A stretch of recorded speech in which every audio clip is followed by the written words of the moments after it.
Aku Hadir. Part 1, Hidup Baru.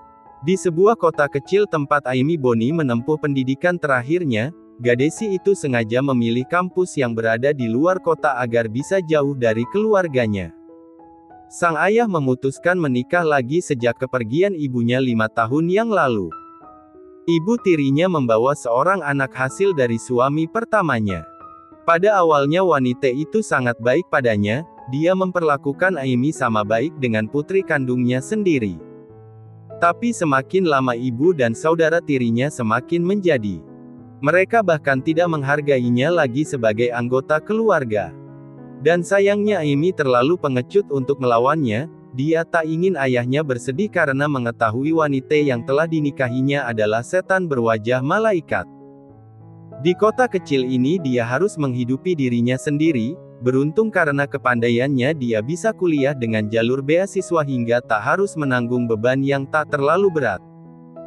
Dia hanyalah gadisi biasa dengan penampilan sederhana, rambut coklat panjang penampilan sederhana, rambut coklat panjang bergelombang, mata hazelnut dengan keseharian yang tak pernah lepas dari kacamata.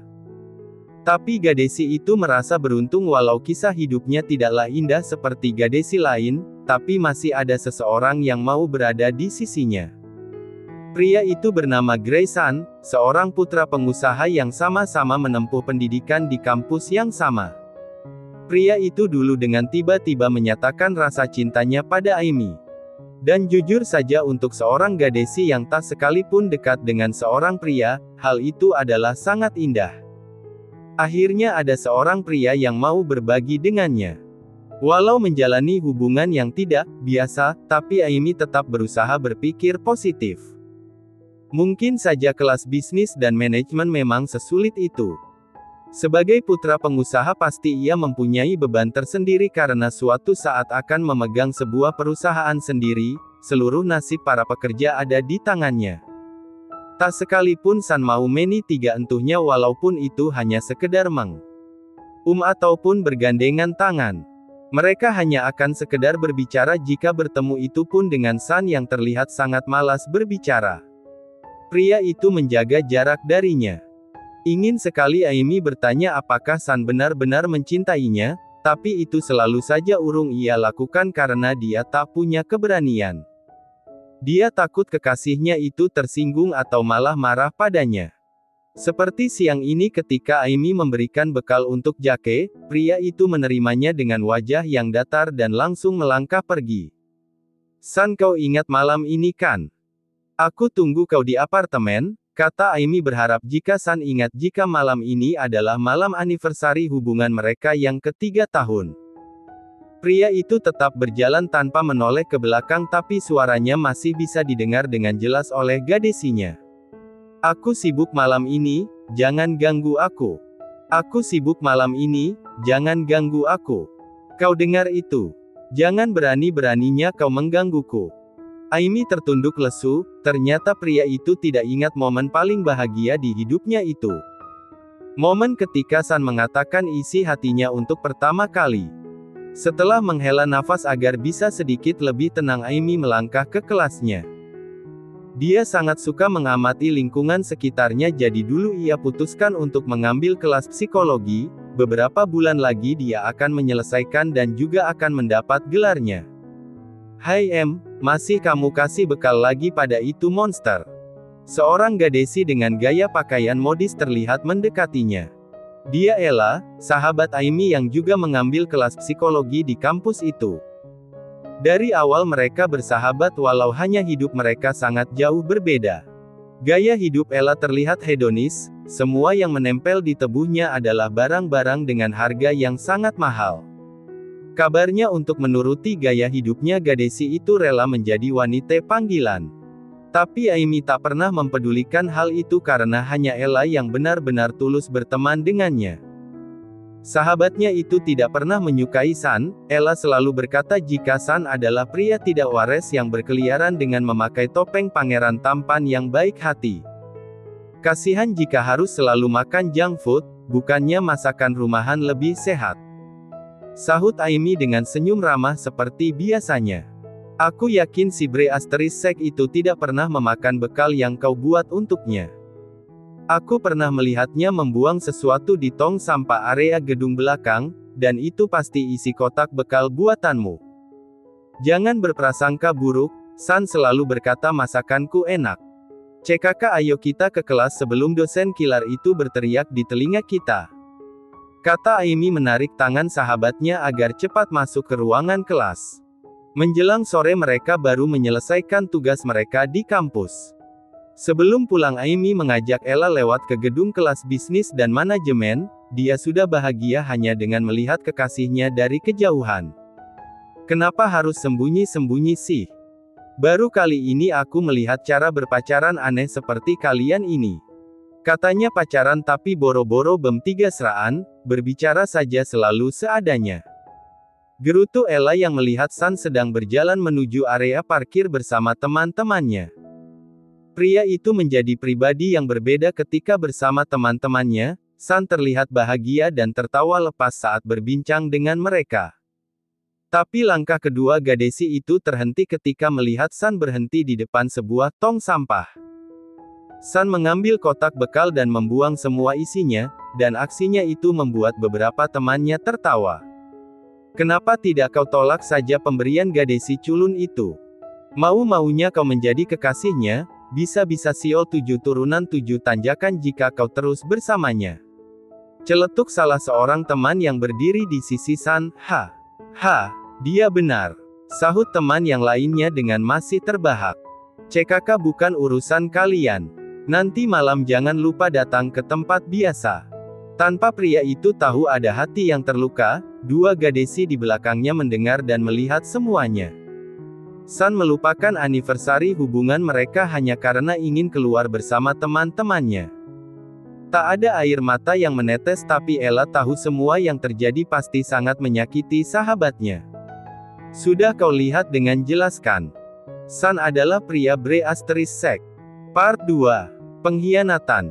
Amy melihat ke arah jam tangannya, waktu sudah menunjukkan jam 8 malam. Dan dia yakin San masih bersenang-senang dengan para sahabatnya, mungkin saja tempat yang mereka maksud untuk janjian tadi adalah bar-bar kecil yang memang banyak terdapat di seluruh penjuru kota. Suhu dingin di malam hari membuat beberapa orang lebih suka menghangatkan dirinya dengan minum beberapa gelas whisky. Walau bukan kota yang besar tapi malam hari di kota yang lumayan ramai. Karena bosan terus-terusan berdiam di rumah sewanya gadisi itu memutuskan untuk keluar, makan croissant dan segelas coklat panas. Mungkin akan bisa sedikit menghangatkan tubuhnya. Dan bukankah hari ini adalah perayaan hubungannya dengan San? Tidak terlalu buruk rasanya jika ia merayakannya sendiri. Sebelum ke toko roti mungkin ia bisa mampir ke apartemen milik San untuk mengambil kotak makannya. Amy tahu kode pintu apartemen kekasihnya. San sengaja memberitahu kodenya agar Amy leluasa masuk. Gadisi itu sering ke sana untuk membereskan kekacauan di tempat itu. Biasanya Amy akan menyapu ataupun mencuci gelas dan piring bahkan memungut baju kotor untuk dicuci di mesin cuci. Walau sebenarnya lelah tapi Amy senang setidaknya bisa membuat nyaman hidup kekasihnya. Amy, sudah malam. Kau mau kemana nak? Suara seorang wanita membuat langkahnya terhenti. Pemilik rumah sewa yang ia tempati bernama Nyonya Ripka tampak ada di depan pintu rumahnya. Rumah mereka memang bersebelahan. Wanita parubaya dengan tebuh gandut itu sudah menganggapnya sebagai putri sendiri. Ketiga anaknya sudah menikah dan memilih tinggal bersama suami mereka di luar kota. Hanya ingin makan sepotong croissant dan minum segelas coklat panas di ujung jalan Nyonya. Jawab Amy ramah. Ya sudah tapi jangan terlalu malam pulangnya, dingin sekali malam ini. Kau harus bisa menjaga kesehatanmu karena tempat ini jauh dari pusat kesehatan. Bukan tanpa sebab Nyonya Ripka berbicara seperti itu, di sekitar tempatnya memang ada pusat kesehatan tapi tidak mempunyai fasilitas selengkap rumah sakit yang ada di pusat kota. Pusat kesehatan di tempat ini hanya bisa menangani penyakit ringan dan memberi pertolongan pertama jika ada keadaan darurat, setelahnya pasti akan dirujuk untuk dibawa ke pusat kota. Baik Nyonya Ripka, terima kasih." Setelah mengunci pintu rumahnya, Amy segera berjalan ke blok apartemen yang ditinggali kekasihnya. Tempat yang lumayan jauh sebenarnya, tapi untuk potong ongkos Amy biasanya hanya berjalan kaki untuk pergi ke sana. Sang putra pengusaha jadi tak heran jika pria itu mampu menyewa sebuah apartemen yang pasti jauh lebih mahal sewanya dari rumah yang ditempatinya kini. Amy harus sedikit berlari agar cepat sampai ke apartemen itu. Malam ini dia hanya akan mengambil kotak makannya saja karena tidak punya waktu banyak untuk bersih-bersih seperti biasanya. Lagi pula pria itu dari sore pasti sudah pergi, itu artinya dapur tidak akan berantakan dan keadaan pasti masih bersih. Cekle. Pintu terbuka setelah ia menekan kode pintunya, tapi langkahnya terhenti sejenak karena indera pang. Umannya samar menemukan bau parfum khas wanita yang berpadu dengan bau khas parfum dari San. Tapi ia menggeleng-gelengkan kepala untuk menepis prasangka buruknya. Mungkin saja ini adalah bau parfum dari salah satu teman San yang datang untuk hangout bersama seperti yang didengarnya tadi sore. Amy mengambil kotak bekal warna biru yang tergeletak di ruang tamu. Seperti biasa sebelum membawa pulang dia akan mencucinya terlebih dahulu. Tapi langkahnya terhenti ketika mendengar suara-suara aneh yang berasal dari arah kamar Jake. Amy mengambil sebuah tongkat softball untuk berjaga-jaga, siapa tahu ada pencuri yang diam-diam masuk ke apartemen kekasihnya. Walau sedikit takut ia mulai melangkah mendekat ke arah pintu yang tidak tertutup sempurna itu. Tapi apa yang dilihatnya sungguh tidak ia duga, di sini disensor, gadisi itu Amy sangat mengenalnya. Salah satu orang yang berusaha ia jauhi karena ingin hidup dengan tenang. Sensor, ia tak sanggup lagi melihat semua yang ada di depannya. Dengan diam ia perlahan pergi dari apartemen pria yang sudah dengan kejamnya mengkhianatinya, air mata sudah berhamburan di kedua pipinya. Sekuat tenaga ia menahan isakan tangisnya. Walau sangat marah tapi ia tidak punya keberanian untuk memperlihatkannya pada dua pengkhianat itu. Dan ketika Amy pergi, San masih, sensor, I love you too honey. Lanjut part 3.